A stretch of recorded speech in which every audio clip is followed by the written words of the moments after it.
America ने अपना सबसे घातक हथियार निकाल लिया है। साथ ही आज के समय में बात करने वाले ईरान को हाल ही में यहाँ पर है, अगर अमेरिका ने इस हथियार का यहाँ पर ईरान के ऊपर हमला कर दिया तो ईरान यहाँ पर सच में ही पाषाण युग में पहुँच जाएगा। आपको बताने वाले आखिरकार में अमेरिका ने कौन सा यहाँ पर अपना सबसे घातक हथियार निकाल लिया, इसकी सबसे ज़्यादा चर्चा इस समय चलती हुई आ रही है। बात करते हैं आज की इस खबर के बारे में, साथ ही बात करते हैं आज की सबसे घातक हथियार के बारे में, जिसका नाम है यहाँ पर JASSM-ER मिसाइल है, जिसकी जो रेंज है 965 किलोमीटर दूर से ही बहुत ही सटीक वार इसके द्वारा किया जा सकता है। ईरान को स्टोन एज में भेजने के लिए डोनाल्ड ट्रंप ने पैसिफिक से मंगवाया अपना जखीरा। अमेरिका सेना ने अपने सबसे आधुनिक और गुप्त हथियारों का मुंह ईरान की ओर मोड़ दिया है। ताज़ा रिपोर्ट्स के मुताबिक अमेरिका ने अपने joint air to surface stand off missile extended range cruise मिसाइलों के भंडार का लगभग पूरा हिस्सा इस युद्ध के लिए रिजर्व कर दिया है। राष्ट्रपति डोनाल्ड ट्रंप का यह फैसला रणनीतिक रूप से बहुत बड़ा माना जा रहा है, क्योंकि इसके लिए अमेरिका ने पैसिफिक क्षेत्र और अपने मुख्य ठिकानों से मिसाइलें उठा ली है। साथ ही ऐसा कहा जा रहा है कि अमेरिका अब ईरान के एयर डिफेंस को पूरी तरह से पंगु बनाकर उसे दस्तकों पीछे धकेलने की योजना पर काम करता हुआ दिखाई दे रहा। हालांकि इस बड़े कदम ने अमेरिका के दूसरे दुश्मनों के खिलाफ उसकी तैयारियों पर चिंता यहाँ पर बढ़ा दी है। बात करते हैं आखिरकार में इस मिसाइल के बारे में, साथ ही आपको बताने वाले हैं कि किस तरह से इस मिसाइल का उपयोग ईरान के अंदर किया जा सकता है।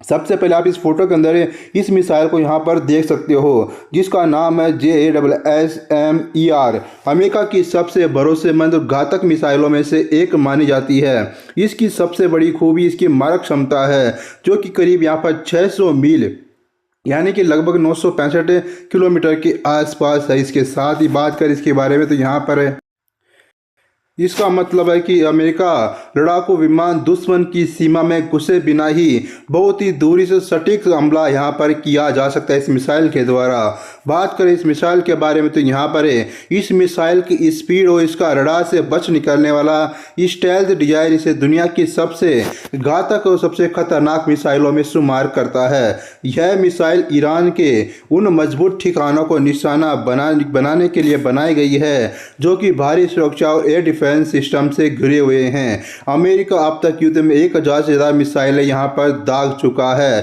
साथ ही एक रिपोर्ट के अनुसार यहाँ पर अमेरिका के द्वारा ईरान के ऊपर लगभग 1000 से भी ज़्यादा यहाँ पर मिसाइलें दागी जा चुकी है। अब नंबर है इस वाली मिसाइल का, जिसके द्वारा यहाँ पर आने वाले समय में ईरान के अंदर और भयंकर तरीके से घमासान मचाया जा सकता है। बात करें इस युद्ध की वजह से अमेरिका सेना के पास लंबी दूरी की मिसाइलों की भारी कमी का खतरा यहाँ पर पैदा होता हुआ दिखाई दे रहा है। युद्ध शुरू होने से पहले अमेरिका के पास करीब 2300 यहाँ पर मिसाइल का स्टॉक था, लेकिन अब हालात ये कि दुनिया के बाकी हिस्सों के लिए सिर्फ 425 मिसाइलें ही बची हुई है। इनमें से कई मिसाइलें तकनीकी खराबी के कारण इस्तेमाल के लायक अभी बिल्कुल भी नहीं बच पाई है। इसके साथ ही बात करें कि आखिरकार में अमेरिका के पास में JASSM जो मिसाइल है, जो मिसाइल का भंडार है वो यहाँ पर ख़त्म होता हुआ दिखाई दे रहा है। उनके पास पहले यहाँ पर 2300 के आसपास मिसाइलें थी, जिनमें से अब केवल 425 इनके पास मिसाइलें बची हुई है। बात करें यहाँ पर मिसाइल के बारे में तो अगर अमेरिका इसी रफ्तार से मिसाइलें यहाँ पर चलाता रहा तो उसके पास चीन देश जैसे बड़े प्रतिद्वंदी से निपटने के लिए पर्याप्त हथियार नहीं बचेंगे। लॉकहीड मार्टिन कंपनी इन मिसाइलों का उत्पादन बढ़ाने की कोशिश कर रही है, लेकिन खपत इतनी ज़्यादा है कि स्टॉक को फिर से भरने में कई साल का वक्त यहाँ पर लग सकता है, जिससे कि अमेरिका के ऊपर भारी दबाव इस समय बना हुआ कि किसी न किसी तरह से ईरान के इस युद्ध से बाहर निकला जाए, ताकि आने वाले समय के लिए चाइना और रूस को यहाँ पर कंट्रोल करने के लिए अमेरिका के पास में भारी हथियार यहाँ पर बच सके। लेकिन ईरान ने अमेरिका को ऐसा उलझा दिया कि अमेरिका के हथियार धीरे धीरे ख़त्म होते हुए दिखाई दे रहे हैं। किसी भी मिसाइलों को बनाने के लिए बहुत समय लगता है। इसके साथ ही इनकी लॉकहीड मार्टिन कंपनी मिसाइलों का निर्माण करती है, वो कंपनी यहाँ पर है। उन्होंने कहा कि इस मिसाइलें बनाने के लिए उनको बहुत समय लग सकता है, कुछ साल का समय भी यहाँ पर लग सकता है, यानी कि किसी भी मिसाइलों को बनाने के लिए यहाँ पर सालों का समय भी लग सकता है। आने वाले समय में अमेरिका की यहाँ पर कंडीशन और भी खराब हो सकती है। अमेरिका और इजराइल ने यहाँ पर दावा किया कि उन्होंने ईरान के एयर डिफेंस का बड़ा हिस्सा नष्ट कर दिया है। इसी वजह से पुराने B-52 बम वर्षक यानी B-52 बम वर्षक के विमानों को भी ईरान के ऊपर यहाँ पर उड़ाया जा रहा है। लेकिन हकीकत थोड़ी और अलग है और यहाँ पर चिंताजनक है। पिछले कुछ दिनों में ईरान ने अमेरिका के एक F-15E ईगल फाइटर जेट और एक A-10 फाइटर जेट को यहाँ पर मार गिराया है, जिससे कि अमेरिका को यहाँ पर चिंता होना शुरू हो गई है। एक तरफ डोनाल्ड ट्रंप कह रहे हैं कि अमेरिका ईरान की 90% यहाँ पर सेना को ख़त्म कर दिया, हथियार ख़त्म कर दिए गए हैं, नौसेना को ख़त्म कर दिया गया है। लेकिन दूसरी तरफ ईरान कह रहा है कि हमारे अभी तक 50% से भी ज़्यादा यहाँ पर मिसाइलें बची हुई है, जिससे कि अमेरिका के ठिकानों को निशाना बनाए जाने के लिए पर्याप्त है। बात करें कि अमेरिका के 2 combat search and rescue helicopter भी ईरानी गोलीबारी के चपेट में आ गए हैं। ईरान अब तक 1600 से ज़्यादा यहाँ पर बैलिस्टिक मिसाइलों करीब 4000 के आसपास यहाँ पर ड्रोन दाग चुका है। इससे निपटने के लिए अमेरिका को भारी मात्रा में इंटरसेप्टर मिसाइलों का यहाँ पर इस्तेमाल भी करना पड़ रहा है। आपकी जानकारी के लिए बता दें कि ईरान के पास में बहुत ही सस्ते यहाँ पर ड्रोन्स हैं। जो ड्रोन की जो कीमत है यहाँ पर 20,000 से 40,000 डॉलर के आसपास है, यानी कि 20,000 से 40,000 डॉलर के आसपास है। लेकिन यहाँ पर अगर इस किसी भी एक छोटे से ड्रोन को मारने के लिए अमेरिका के द्वारा लगभग 3 से 4 मिलियन डॉलर की यहाँ पर एक मिसाइल का इस्तेमाल किया जा रहा है, जिससे कि अमेरिका के ऊपर यहाँ पर कर्ज भी बढ़ता हुआ दिखाई दे रहा। आने वाले समय में अमेरिका के ऊपर